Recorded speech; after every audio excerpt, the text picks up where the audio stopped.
Ladies and gentlemen, welcome to a new series called MrCropper and Charles 2. Here we see Mr. 2's videos starting with number 1 and going forward. And because we're going to be using Mr. 2's material and commenting on it, let's give him a commercial to start off here. That's charles.a.2@gmail.com. You can also visit my website at charles2.com. There you'll find information on and links to all my work, including ways to support it if you think it's valuable. This podcast is merely phase 1. If you find yourself thinking that you'd like to hear me explain certain topics more deeply and at greater length, then I hope you'll contribute. Once I reach a level of contributorship such that I can afford to spend the time doing it, I'm going to begin teaching and recording courses on philosophy, the history of philosophy, and objectivism. That's phase 2. For now, if you're interested in making those courses happen and keeping this podcast going, you can support my work through Patreon at patreon.com/charles2. And there are all kinds of rewards for doing so, including tutoring for any of the subjects I teach. Those subjects can be found on my website under Courses. If you want to learn objectivism or the history of philosophy from me, one-on-one, there's how you can. Another big way you can help the podcast, if you want to pay me back for the work I put into it, is to leave reviews on iTunes or wherever you happen to listen to it. Those make a big difference, more of a difference than you might think, and very few listeners leave reviews, so you can have a disproportionate impact if you do. So you don't even need money to contribute. Alright, now that's his opening in the video, Functional Philosophy number 1. The rest of the video is just housekeeping, so we're not worried about it.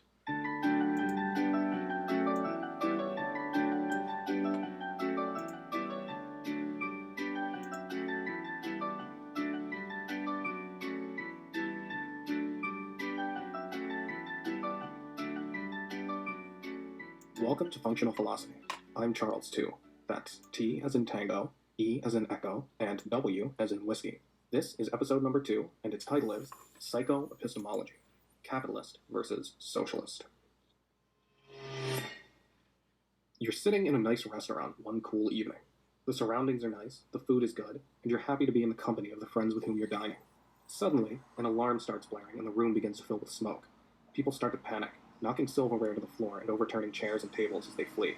You're in danger and need to act quickly to avoid injury or death. Now, is he building a metaphor? What is your automatic response? Is your first thought, where are other people going? Or is it, how is this building laid out and what's the best layout?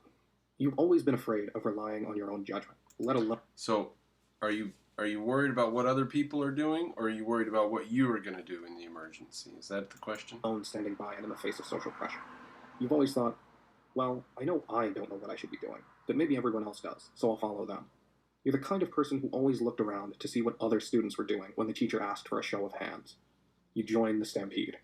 The next day, a national news report airs on the fire at the restaurant. When it broke out, the patrons rushed the main exit and clogged it, struggling against each other to escape. No one thought of following the emergency exit signs. There were no survivors. The reason you perished in that example is because you had a bad psycho-epistemology.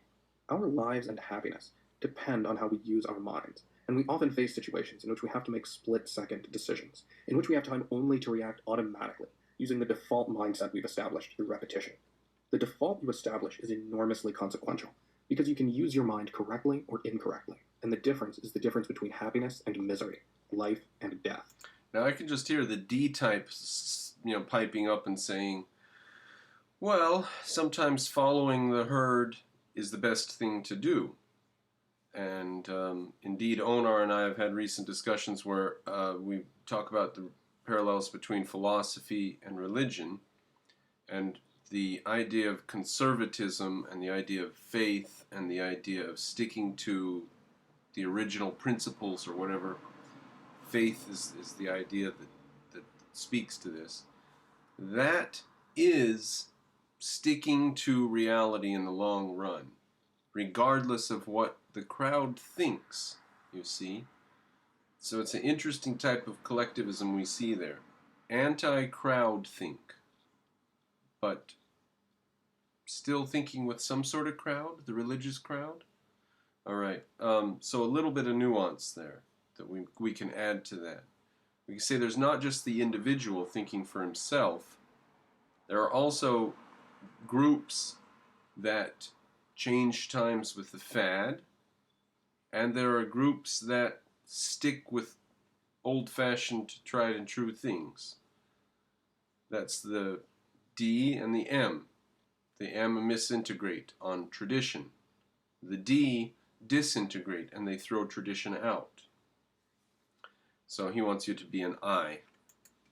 One consequence of this is that it's important to have a social system that facilitates the right way of using your mind. A social system that encourages you to use your mental faculties in a way that puts you into contact with reality, and therefore gives you the best possible chance at success and happiness. But before I discuss how social systems relate to the kind of thinking on display in the hypothetical I gave, I'm going Now, if that example he gives is true, then a social system that gives out welfare is going to cut people off from reality. Social system that gives out free housing, free health care, free schooling is going to cut people off from reality. And indeed, our schooling system today cuts parents off from the reality that they need to make sure their children acquire a good education. How does a parent make sure their child acquires a good education today? You just put them in the government schools and you just hope for the best. You hope and pray, and you realize that there's drag queens down there teaching your kindergarten kids, but you just hope for the best. So that's what happens when you hand your stuff over to the government. I'm going to define all of my terms so you can follow me and think clearly about what I'm discussing. First, let's define psycho-epistemology. Psycho-epistemology is a branch of psychology discovered by Ayn Rand. Psycho stands for psychology, of course, which refers to the branch of science that studies the human subconscious. Epistemology refers to the branch of philosophy that studies the proper methods of acquiring knowledge. It studies the question, how do you know, in general? Ayn Rand defined psychoepistemology as the study of man's cognitive processes from the aspect of the interaction between the conscious mind and the automatic functions of the subconscious. Psychoepistemology is the study of man's cognitive processes from the aspect of the interaction between the conscious mind and the automatic functions of the subconscious. In other words, it's the study of how you program your subconscious through repeated conscious direction. It's the study of how you develop thinking habits. Now I want the blank slaters to take a second with that. That your subconscious has automatic things? What? Is that innate ideas? No, it is your nature. From the aspect of the interaction between the conscious mind and the automatic functions of the subconscious. The automatic functions of the subconscious. Your free will pertains to your mind, not to your subconscious. Or if your mind and your subconscious are the same thing, your free will pertains to that which is within your range of choices. Not everything is within your range of choices. In other words, it's the study of how you program your subconscious through repeated conscious direction. It's the study of how you develop thinking habits.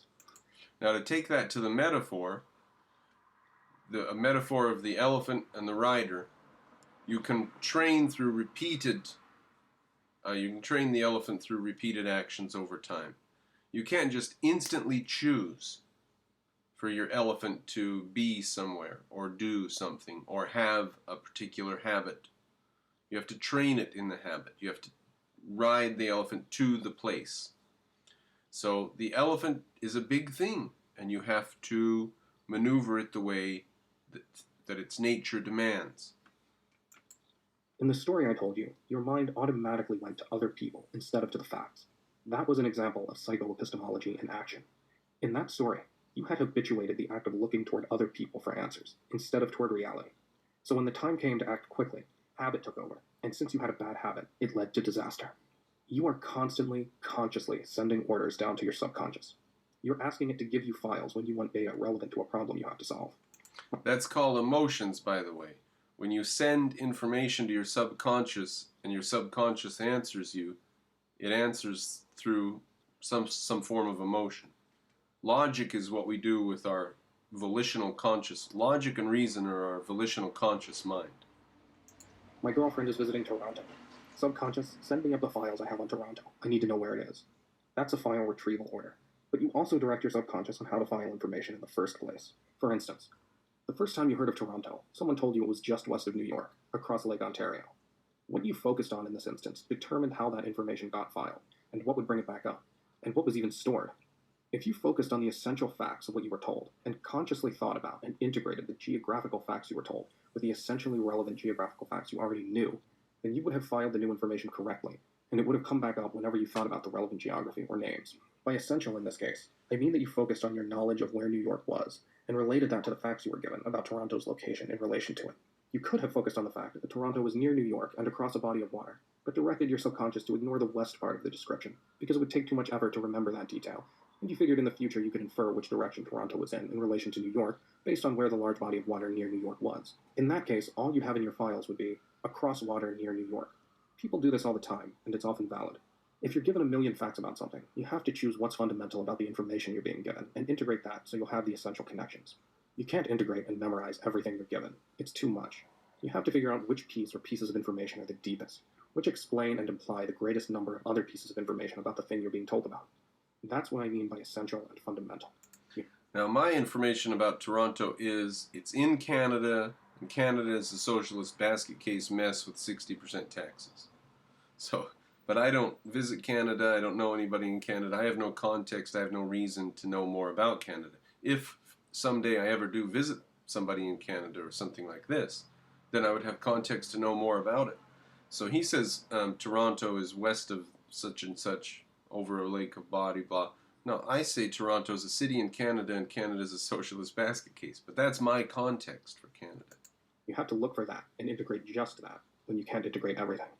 Back to Toronto. You could have focused on the fact that Toronto was near a large body of water. That makes your knowledge even vaguer than across from a large body of water near New York did. You could even have focused on the fact that Toronto kind of sounds like tornado. And if you didn't stop to consciously identify that that connection was irrelevant, and that the connection you'd want to remember was the relative geography, then you would have filed Toronto under the things connected to tornadoes file. Now, there are people like that, right? You say, I'm going to Toronto, and they say, you're going to tornado? And then that's it. They're done thinking about it. They're done. They make some stupid joke, and they're done. We're surrounded by people like that, who I keep describing in the following way. They can't connect two thoughts together. Any given thought stands on its own.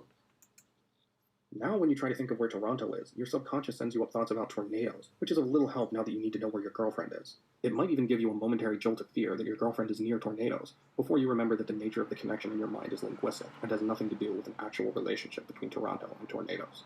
If you repeatedly focus on and file according to non-essentials like this, then you will develop a file system with random documents thrown into random folders, and your thinking will be slowed and your understanding of the world diminished.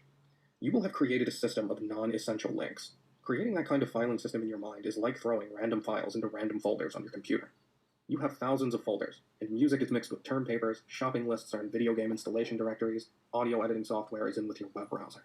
Finding what you're looking for would be slowed tremendously. That is not a metaphor for what's going on with your mind. The same principle is operative. That's how your mind works, so you should organize it well. Your subconscious has no will of its own. It has no choice but to act automatically on the programming you've given it, so it can't correct junk filing for you. That's your job. You're the boss, and you have the benefit of a staff that performs perfectly every time, as long as... Now, is this innate? Right? I can hear the ablectivist saying, we have a blank slate, our mind is a blank slate. Yeah, but your mind is a blank slate within its nature. Your mind has a nature to it. So if you file things in your subconscious randomly, your subconscious is going to be a mess. It's going to be a messy desk. And when you ask for a reference from it, it's going to say, tornadoes? I don't know, hurt. And then you're not going to be able to connect any two thoughts together. So your subconscious has a nature to it. And in order to live according to your nature, you need to be rational, right? So acting rational means taking account of your nature. That's not too much of a stretch, is it? You're healthy. It's your job to give them the right orders. If they mess up, it can be only your fault. Think about the example of the restaurant. The programming you had given your mind across your life in that example was to give more weight to the judgments of other people than to your own. Your subconscious then automatically signaled to you that you should follow everyone else instead of judge for yourself.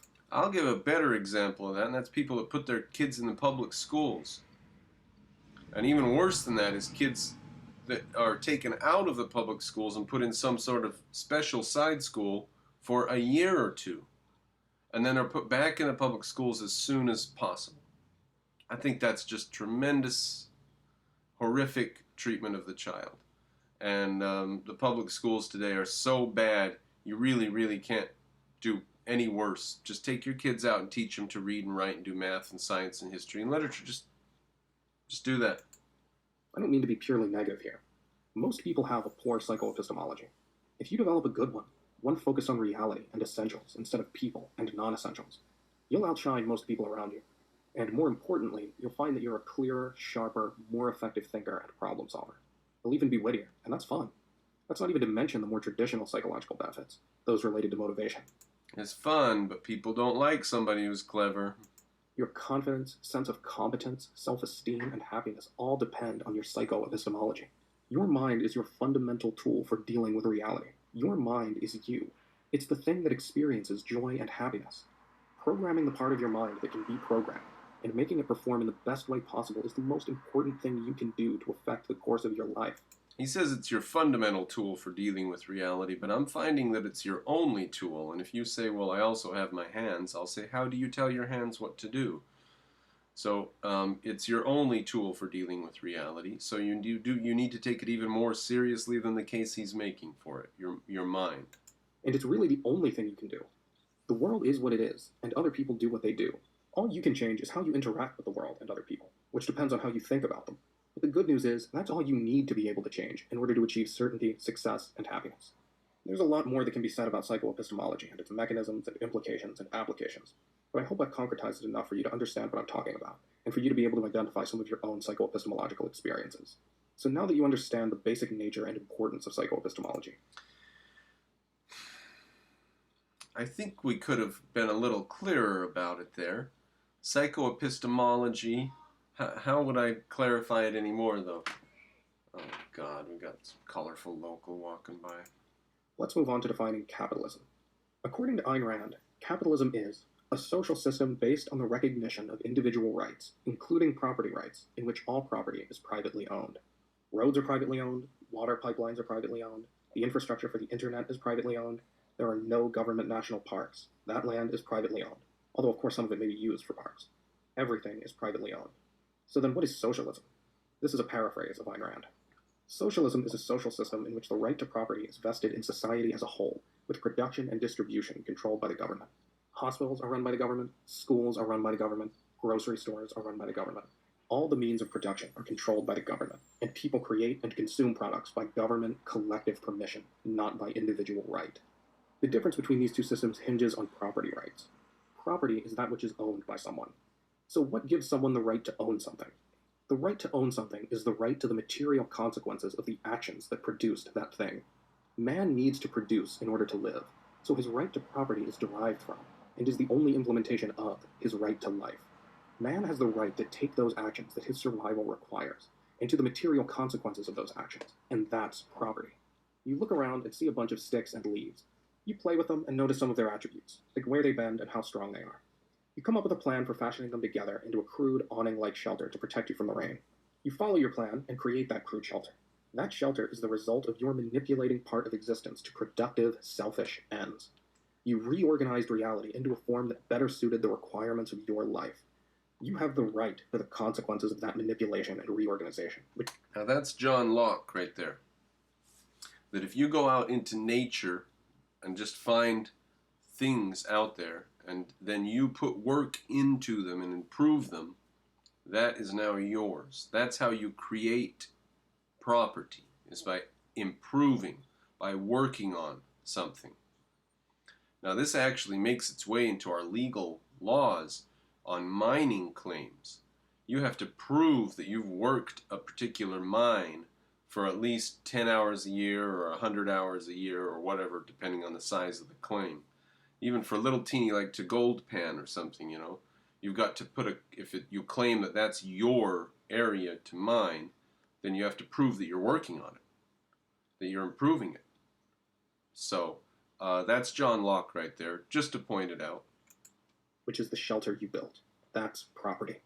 So in capitalism, your right to the property you created as an individual is protected, while under socialism, that right is violated, as property is owned by the group. How does a group, which is still made up of individuals, own property? It's not as if in socialist countries human beings merge into a single organism. There are still individual men, so how does collective ownership work?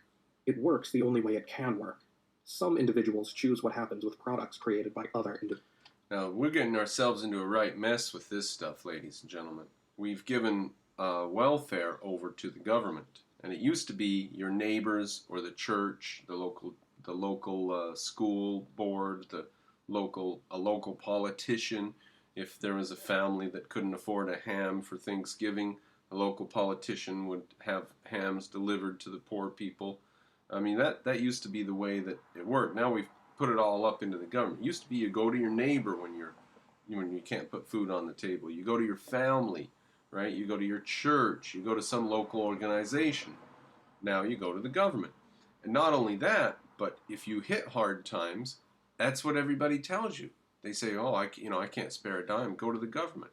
Go to the welfare office. Go get on unemployment. Go get some food stamps. Go get some housing assistance. Go get something from the government.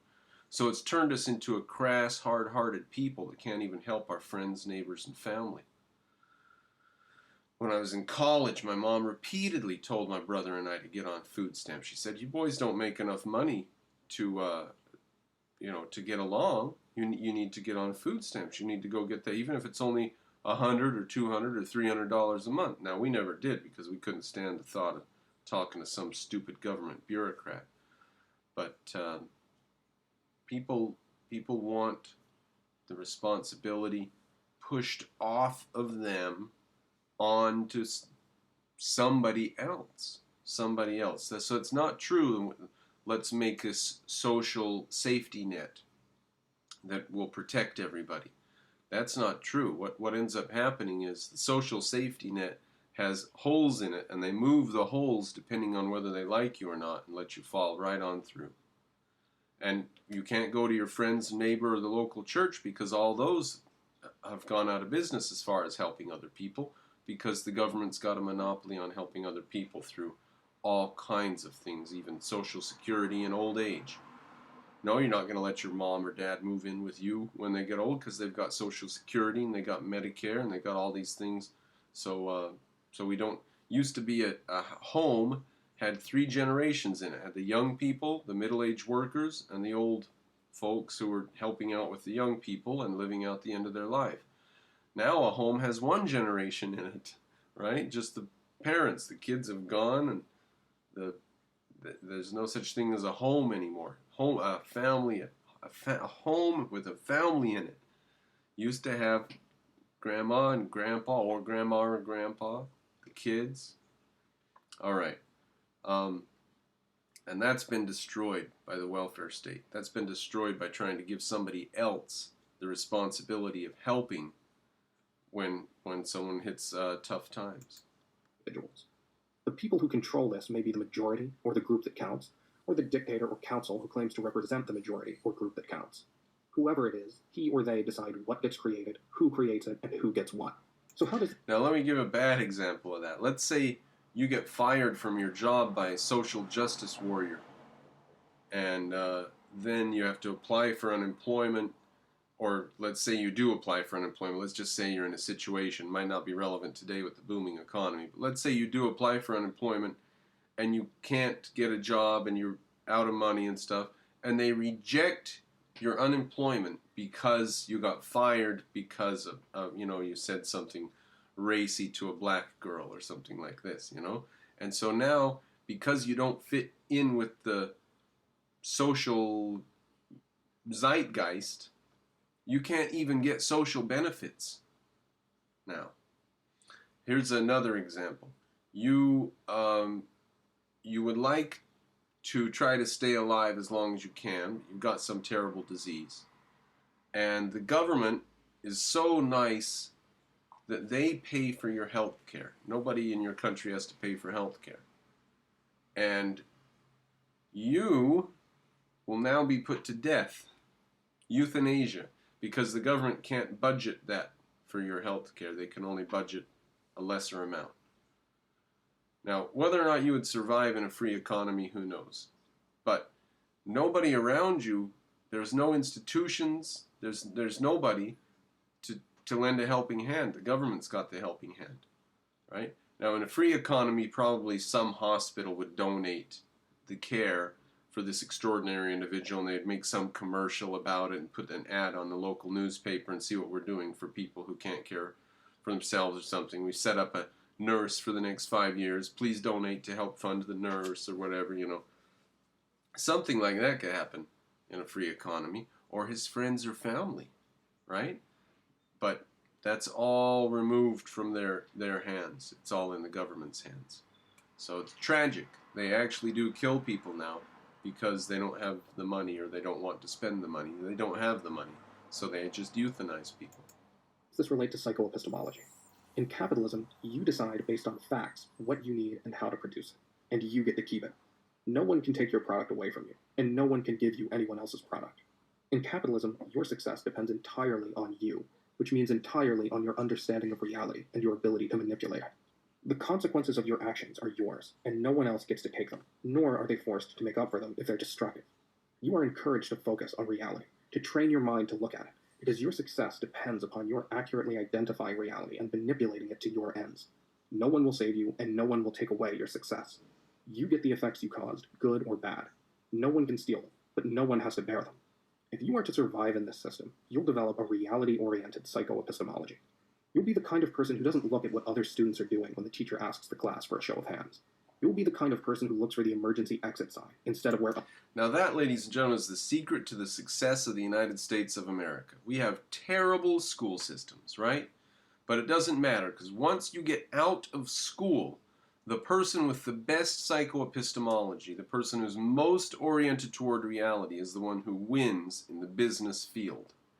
So even though there are a bunch of dodos who are coming out of Harvard and Yale with degrees, still the successful people, the ones who build something new, build something big, change society, those are the ones with the correct psycho-epistemology. So you would say that Steve Jobs and Bill Gates are more efficacious in reality than some stupid Harvard lawyer who's going around suing different small businesses because they don't have a handicap ramp. You know, he's on a social justice warrior bent. What's he doing for society with his Harvard or Yale law degree? He's making a fair amount of money, but not as much as Bill Gates and Steve Jobs. Now, maybe, you know, they're the outliers, but you can come up with your own examples. Tesla or whoever else. Another outlier, sure. So those are the winners. Now, why aren't they the winners in, Germany or Britain or France? Why don't they have big winners and huge corporations? Why aren't they building the new Google, Facebook, Twitter, Uber, Lyft? These are all not very good examples of Boeing. Why don't they have a Boeing in Europe? Why do we have Boeing and Lockheed Martin in America, and all they've got is Airbus, which is propped up massively by government? It's an expenditure. They spend money building airplanes for prestige. All right. Why don't they have anything good? Because psycho-epistemology. We have a system that allows the person with the best psycho-epistemology to succeed. They have a system where it doesn't matter what your psycho-epistemology is, you have to get in line with the group and do what the group's doing. Other people are stampeding to their death. Under socialism, you don't get to keep the product of your actions, and you may get the product of other people's actions, depending on whom you know. What do you need to survive? It doesn't matter. The state tells you what to make. How should you make it? Don't worry about that. There's a state-approved process. Now that's why Ayn Rand described socialism as a state of civil war. Because you don't get to keep what you produce, but you do get stuff that other people have produced. So the only question is, how much stuff can you grab for yourself? And it becomes the most materialistically selfish in the worst sense of the idea of selfishness. Self-destructive.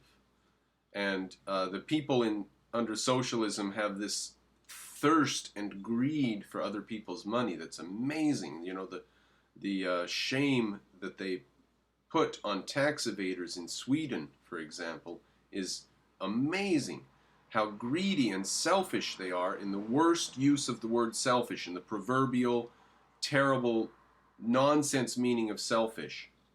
The Swedish government is selfish and greedy for other people's money. Money they haven't earned.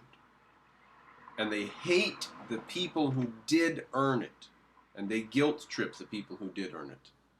So far as to put them in jail even. So, Who gets the product when you're finished? The state will decide upon an equitable distribution for the greater good. Which means the state seizes it from you and keeps it for their own cronyistic purposes. That's what that really means. And that's what happened in the Soviet Union. You had people living on whatever they could grow in their front yard. And all of their productive capacities, everything they produced went upwards to the state, and they had to subsist. You don't get to keep what you create. So how do you get what you need? Pull. You know a guy. You have a friend in the Department of Food Distribution. In every way, you're trained to focus on people instead of reality. This was true in the Soviet Union. Bribes, bribes, bribes. Bribes to get a seat in a restaurant. Bribes to get a pair of shoes that fit. Bribes to get one of the new microwaves because they're in short supply. Bribes for this, that, and the other. Always a bribe. Bribes to get a passport to go to the next city. Bribes to get an airplane ticket. Bribes to get through the airport with your suitcase full of fresh fruit that you brought from a southern city to sell in Moscow. Always bribes everywhere. Bribing the guy who sells you petrol in a secret truck in an alleyway because you can't get petrol from the gas station because you're out of petrol stamps, ration stamps for your petrol. Always bribes everywhere. It's pull. It's who you know. What you should create is determined by government quotas. What you need in fact, or what there's demand for, makes no difference. The government has decided that the public needs 80,000 tons of pig iron, so the fact that you need bread, or that bread would make a bigger profit, doesn't matter. You don't decide what to create based on fact. A funny thing would happen in Soviet Russia. The government would decide we need 80,000 coats for winter. And so out would come 80,000 coats. And the government on the little check sheet would say, okay, into that went 160,000 pounds of cotton. And the factory says, check, 160,000 pounds of cotton used for the coats. In fact, they lowered the thread count from 100 thread count to 40 thread count, and they didn't use all that cotton, and the coats are these flimsy, thin things. Now, so now the owner of the factory's got 30,000 or 70,000 pounds of cotton that is just gone. It's just disappeared. Okay? What does he do with that? He makes more coats and sells those on the side, or he makes shirts, or he makes blankets, or he sells the cotton to an underground textile factory that makes umbrellas or something like this. So that happened a lot in Soviet Russia. 100 thread count coats in the stores for sale. You purchase them, you look at them, what is this? It's 30 or 40 thread count. That was life. You don't decide how to create it. You don't decide who gets it. When you're deciding what to create, you look to other people for orders. When you're deciding how to create it, you look to other people for orders. When you've created it, other people take it. To get what you need, you wheedle other people. By the way, those factory owners regularly went to jail. They were regularly arrested, but they couldn't stop themselves. It was the spirit of entrepreneurialism. It was nobody really looked down on people who stole from the state because the state was just the state. Everybody owns the stuff from the state. Taking a clock home from work or taking some supplies home from work. Everybody stole from the state all the time. Reality doesn't come into the equation. Only other people and the ways you can appease them come into the equation. Here's the money formulation. If you remember only one thing from this episode, remember the following. Now, if you are trying to get a seat in a restaurant in Moscow, are you worried about dishonesty? Are you worried about, messing up your karma, for lack of a better word? No, you just want to pay the guy and get the seat. Now, some American might be there with you and he say, this is a little bit corrupt. Why are you paying him? There's other people that are clearly waiting, and you're going to slip the guy a 20 ruble note and we're going to get a table right away. Isn't this kind of corrupt? Like, why are you acting corrupt like this? Shouldn't we feel shame? And the Russian's like, are you kidding me? Do we want a table or not? It's just practical reality for him. Forget reality itself. Just deal with people.